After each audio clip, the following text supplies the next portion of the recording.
আসসালামু আলাইকুম রহমতুল্লাহি ওবরকাতুহ। সম্মানিত দর্শক, শেখ হাসিনার সঙ্গে ডক্টর মোহাম্মদ ইউনূসের যে দাগ-কুমড়োর সম্পর্ক, এটা কম বেশি আমরা সবাই জানি। বিশেষ করে ২০০৯ সনের পর থেকে শেখ হাসিনার সরকার জলে, স্থলে, অন্তরিক্ষে যেভাবে ডক্টর মোহাম্মদ ইউনূসের বিরুদ্ধে বিষোদ্গার করেছেন, যেভাবে তার ১৪ গোষ্ঠী উদ্ধার করেছেন, তার ব্যবসা-বাণিজ্যে ১২টা বাজিয়েছেন এবং এই মানুষটিকে নানাভাবে অপমানিত, লাঞ্ছিত করার জন্য সর্বচেষ্টা তিনি করেছেন। এটি প্রকাশ্য দিবালোকের মতো সবার নিকট সত্য। তো ডক্টর মোহাম্মদ ইউনূসের সঙ্গে শেখ হাসিনার যে খারাপ সম্পর্ক, দাগ-কুমড়ার সম্পর্কের কারণটা কি? নানা জনে নানা বক্তব্য দিয়ে থাকেন। কেউ বলার চেষ্টা করেন যে শেখ হাসিনার মধ্যে এক ধরনের ম্যানসেরিয়া কাজ করত, একটা মানসিক রোগ কাজ করত। ১/১১-র সময় তার জীবনে যে দুর্বিষহ বিপর্যয় নেমে এসেছিল এবং তিনি ওই সময়টিতে যে নির্যাতিত হয়েছিলেন, আপনারা এখনও মনে করতে পারেন যে শেখ হাসিনাকে যেভাবে টেনে হিঁচড়ে তার বাসা থেকে গ্রেপ্তার করা হয়েছিল এবং টেনে হিঁচড়ে কোর্টে তোলা হয়েছিল এবং সেদিন তার সেই দুরবস্থার যে দৃশ্য আপনি যদি কল্পনা করেন, সঙ্গত কারণে যে কোনো লোকেরই খারাপ লাগবে। একজন বয়স্ক মহিলা, সাবেক প্রধানমন্ত্রী, তারপর বঙ্গবন্ধু কন্যা, তাকে টেনে হেসে 111-এর সরকার যেভাবে গ্রেপ্তার করেছে এবং ঢাকা সিএমএম কোর্টে যেভাবে তাকে তোলা হয়েছে এবং যেভাবে ধাক্কাধাক্কি করা হয়েছে তার সঙ্গে, অমানবিক। এরপর তিনি সুদীর্ঘকাল জেলে ছিলেন। জেলের মধ্যেও তার সঙ্গে অশালীন আচরণ করা হয়েছে বলে অভিযোগ রয়েছে, নির্যাতন করা হয়েছে এবং আমরা যে সকল ডিবি অফিস থেকে শুরু করে অন্য যে সকল আয়নাঘরের নির্যাতনের কাহিনী শুনি, প্রায় একই কাহিনী শেখ হাসিনাকে জেলে রেখে সেই ১/১১-র যারা কুশীলব, তারা এই অপকর্মগুলো করার চেষ্টা করেছে, তাকে ভয় দেখানোর চেষ্টা করেছে। এটা আমরা কম বেশি সবাই জানি। ফলে শেখ হাসিনা কিন্তু সেই ১/১১-র যারা কুশীলব তার দলের মধ্যে, তাদের কাউকে তিনি ক্ষমা করতে পারেননি। অনেকে এমপি হয়েছেন, মন্ত্রী হয়েছেন বটে, কিন্তু শেখ হাসিনা তাদেরকে উঠতে বসতে অপমান করতেন, লাঞ্ছনা দিতেন এবং অসম্মানিত করতেন। এর বাইরে টেকনিক্যাল কারণে মঈনুদ্দিন এবং ফখরুদ্দিনকে তিনি ছাড় দিয়েছেন বটে এবং কিছু মানুষকে পুনর্বাসিত করেছেন। এর কারণ হলো ওই তার দুঃসময়গুলোতে তারা তার সঙ্গে যোগাযোগ রেখেছিল। যেমন আইজিপি নূর মোহাম্মদ সাহেব ছিলেন, স্বরাষ্ট্র সচিব আব্দুল করিম সাহেব ছিলেন। তো তাদেরকে তিনি যথাসম্ভব পুনর্বাসন করেছেন। কিন্তু এর বাইরে যে সকল সামরিক, বেসামরিক কর্মকর্তারা 111-এর সময় খুবই অ্যাক্টিভ ছিলেন, তিনি কিন্তু তাদের কাউকে ছাড় দেননি। আর বাইরে যারা এই ১/১১-র হোতা ছিলেন, তাদের মধ্যে তিনি মনে করতেন যে ডক্টর মোহাম্মদ ইউনূস প্রধানতম ব্যক্তি।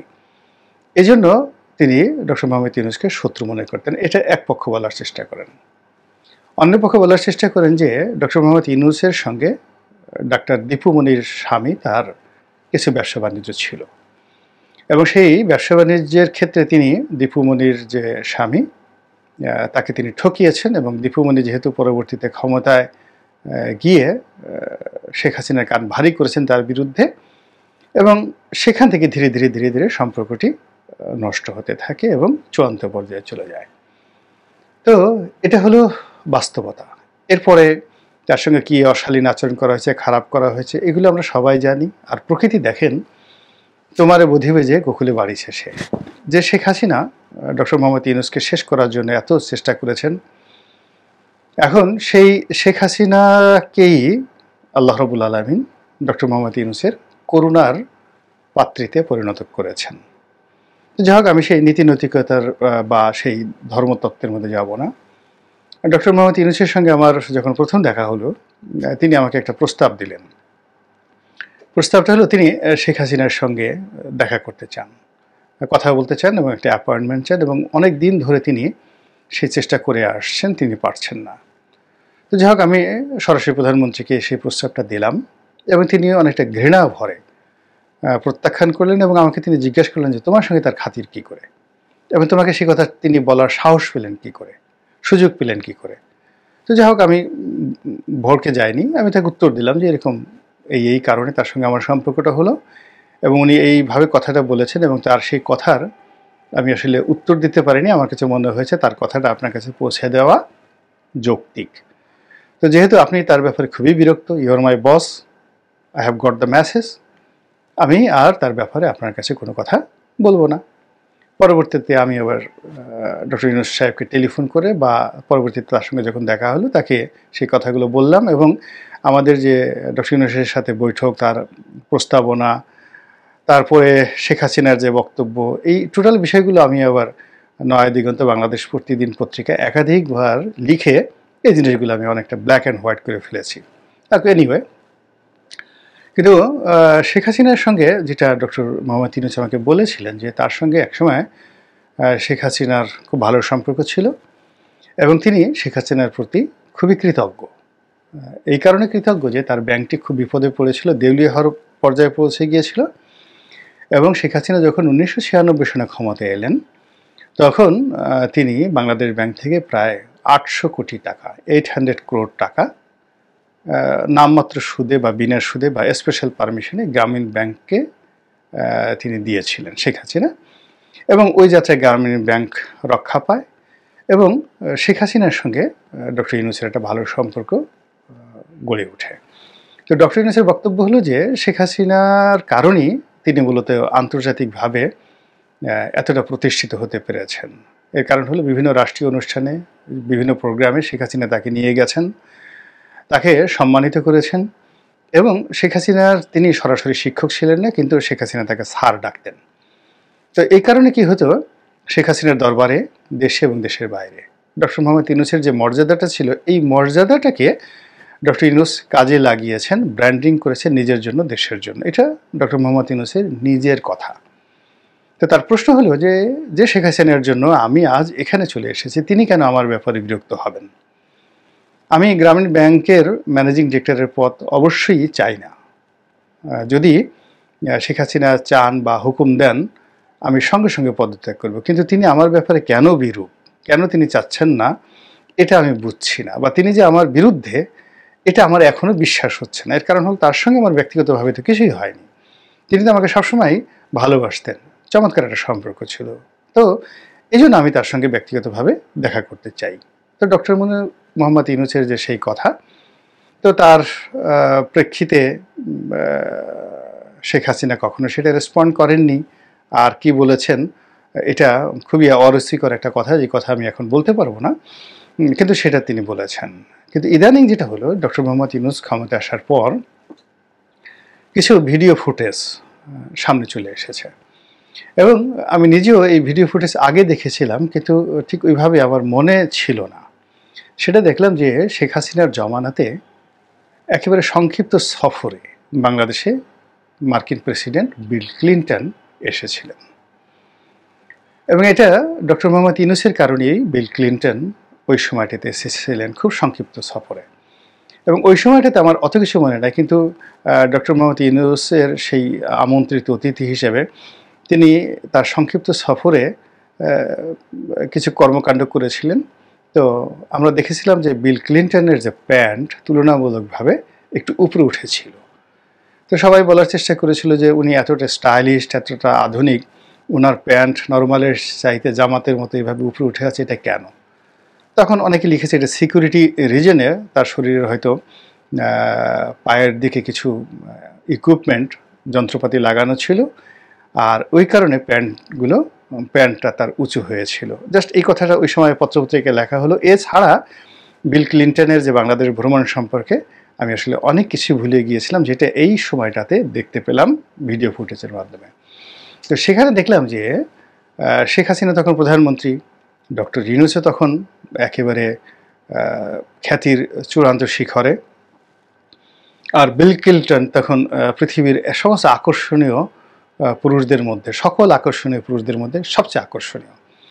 তো তিনি এসেছেন, এবং গ্রামীণ ব্যাংকের একটা অনুষ্ঠানে তিনি একেবারে শিশুর মতো হয়ে গিয়েছেন, এমনি তার ভিতরে একটা সরলতা। এবং সেখানে দেখলাম যে গ্রামীণ ব্যাংকের পক্ষ থেকে সেই গ্রামীণ ব্যাংকের যারা গ্রাহক মহিলা এবং অনেক কিশোর কিশোরী, তারা সবাই মিলে শেখ হাসিনার জন্মদিন পালন করছেন। আর সেই জন্মদিনের অনুষ্ঠানে পিছন থেকে ডক্টর মোহাম্মদ ইউনূস এবং বিল ক্লিন্টন তারাও হাস্যোজ্জ্বল ভঙ্গিতে শেখ হাসিনার সেই জন্মদিন সেলিব্রেট করছেন এবং তারাও happy birthday to Sheikh Hasina সম্ভবত এই শব্দগুলো তারা উচ্চারণ করছেন। মার্কিন প্রেসিডেন্ট, ক্যান ইউ ইমাজিন? তো আমি অবাক হয়ে ভাবি যে শেখ হাসিনার সঙ্গে বিল ক্লিন্টনের ওরকম সম্পর্ক থাকার কথা না ওই সময়টাতে, কিন্তু ডক্টর মোহাম্মদ ইউনূসের কল্যাণে তার সঙ্গে তার যে বন্ধুত্বটা হলো ওই সময়টিতে, এটি এখন নতুন করে সামনে কেন আসছে? এটি হলো আমার প্রথম প্রশ্ন। দ্বিতীয় প্রশ্ন হলো যে ডক্টর মোহাম্মদ ইউনূসের সঙ্গে শেখ হাসিনার যে সম্পর্কটা, এটা বন্ধুত্বের সর্বোচ্চ চূড়ায় ছিল, যে তিনি তার সবচেয়ে সম্মানিত মেহমানকে তিনি বাংলাদেশে এনে এরকম একটা দিনে তিনি আনলেন, যে দিনটি ছিল শেখ হাসিনার জন্মদিন। এবং তিনি শেখ হাসিনাকে কতটা শ্রদ্ধা করতে চান, কতটা ভালোবাসতে চান এবং কতটা খুশি করতে চান, যে শেখ হাসিনার জন্মদিনে তিনি বিল ক্লিন্টনকে এনে তার জন্মদিন তিনি গ্রামীণ ব্যাংক এর একটা অনুষ্ঠানে তিনি সেটা পালন করলেন। তো এটাকে আপনি কি বলবেন? ভালোবাসা বলবেন, স্নেহ বলবেন, বন্ধুত্ব বলবেন, নাকি তেলবাজি বলবেন, নাকি শেখ হাসিনাকে খুশি করার অভিপ্রায় বলবেন? আমি এটা আপনার উপরে ছেড়ে দিলাম, কিন্তু বাস্তবতা হলো যে মানুষের সঙ্গে মানুষের যখন সম্পর্ক থাকে, যেমন বঙ্গবন্ধুর সঙ্গে যখন ইন্দিরা গান্ধীর প্রথম দেখা হলো, তো ইন্দিরা গান্ধীকে বঙ্গবন্ধু প্রথমেই বলে ফেললেন যে ম্যাডাম, বাংলাদেশ থেকে ভারতীয় সৈন্য কবে আপনি ফিরিয়ে নেবেন? তো ইন্দিরা গান্ধী এই প্রশ্নের জন্য একেবারেই প্রস্তুত ছিলেন না, তিনি বলতে গেলে ভ্যাবাচাকা খেয়ে গেলেন এবং তিনি হঠাৎ করে বলে ফেললেন যে আপনার যে জন্মদিন সামনে আসছে, ঠিক সেই জন্মদিনের 1972 সনে আপনার যে জন্মদিন, সেই জন্মদিনেই এই ভারতীয় সৈন্য চলে আসবে বাংলাদেশ থেকে। তো এটা হলো বড় বড় মানুষদের মধ্যে বন্ধুত্বের নমুনা। তো বন্ধুত্ব যেমন তাদের মধ্যে প্রবল হয়, শত্রুতাটাও কিন্তু প্রবল হয়। আবার শত্রুতা যেভাবে প্রবল হয়, শত্রুতার পরে কিন্তু আবার হঠাৎ করে যে তাদের মধ্যে বন্ধুত্ব হয়ে যাবে না, এ কথাও কিন্তু বলা যায় না। ইতিহাসে এরকম বহু ঘটনা ঘটেছে যে প্রথম দিকে বন্ধুত্ব ছিল, পরবর্তীতে শত্রুতা ছিল, আবার পরবর্তীতে যে কোনো কারণে বন্ধুত্ব হয়ে যেতে পারে। তো যারা এই শেখ হাসিনার যে আগের ছবিটি সামাজিক মাধ্যমে ছড়িয়ে দিচ্ছেন, আমি জানি না কি উদ্দেশ্যে দিচ্ছেন, আর ডক্টর মোহাম্মদ ইউনূস এই ছবি দেখে তার অনুভূতি কি তাও আমি জানি না, ভবিষ্যৎ কি তাও জানি না। তবে শেখ হাসিনার সঙ্গে ডক্টর ইউনূসের যদি নতুন করে কোনো বন্ধুত্ব হয়, নতুন করে কোনো সম্পর্ক স্থাপিত হয়, তাহলে এটি হবে রাজনীতির সপ্তম আশ্চর্যের একটি প্রধানতম আশ্চর্য ঘটনা। এবং সেরকম ঘটনা যদি ঘটতে থাকে, এখন যারা তার কাছে খুব কাছাকাছি আছেন, তারা এতটা হতাশাগ্রস্ত হবেন, এতটা দুঃখ পাবেন এবং এতটা বিকারগ্রস্ত হয়ে পড়বেন, এবং বিকারগ্রস্ত হয়ে কেউ যদি আত্মহত্যা করার চেষ্টা করেন, তাও আমি অবাক হব না। তবে রাজনীতির সবচেয়ে বড় চার্ম হলো এখানে সবসময় অভাবিত ঘটনা ঘটে, অভাবনীয় ঘটনা ঘটে। ডক্টর মোহাম্মদ ইউনূস সম্প্রতি প্রথম আলোতে একটি সাক্ষাৎকার দিয়েছেন এবং সেই সাক্ষাৎকারে তিনি অনেকটা শিশুর মতোই খোলামেলা কতগুলো কথা বলেছেন। প্রথম আলোর মতিউর রহমান সাহেব তাকে জিজ্ঞাসা করেছিলেন যে আজকে যে আপনি ক্ষমতার চেয়ারে বসেছেন, এটা নিয়ে কি আপনার কোনো পরিকল্পনা ছিল? তো তিনি বলছিলেন যে না, কি পরিকল্পনা, আমি তো ফ্রান্সে ছিলাম, আমি তো আসতামই না বাংলাদেশে। বাংলাদেশ থেকে সবাই তাকে, তার যারা প্রিয়জন, পরামর্শ দিয়েছিল যে আপনি এই মুহূর্তে আসবেন না, কয়েকদিন অপেক্ষা করেন, আপনি আসার সঙ্গে সঙ্গে আপনাকে গ্রেপ্তার করা হবে।